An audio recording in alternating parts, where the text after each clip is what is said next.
Alright, so I was attempting to rotate the tires on my 2004 Mazda 6, and this wheel would not come off the hub after completely taking off the lug nuts. My neighbor and I spent an hour yesterday trying to whack it with a sledgehammer, putting a board in front of the wheel so you're not smacking the tire directly.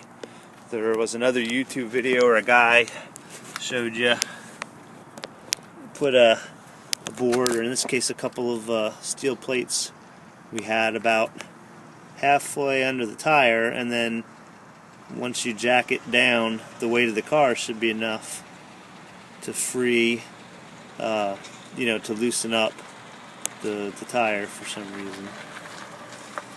That didn't work. We tried it for about an hour. So I remembered I had come along with a ratchet strap.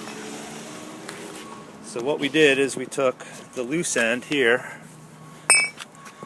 and I ran it through all the spokes of the tire probably about 10 times to make extra sure, and then I put the come along ratchet end on the tow hook of another vehicle under there, and then you just ratchet away, and it was really tight. I had to really work it, but I finally got it to free up. It finally popped. So the other thing I wanted to show you is, while the studs could get a little rusty, we sprayed some liquid wrench.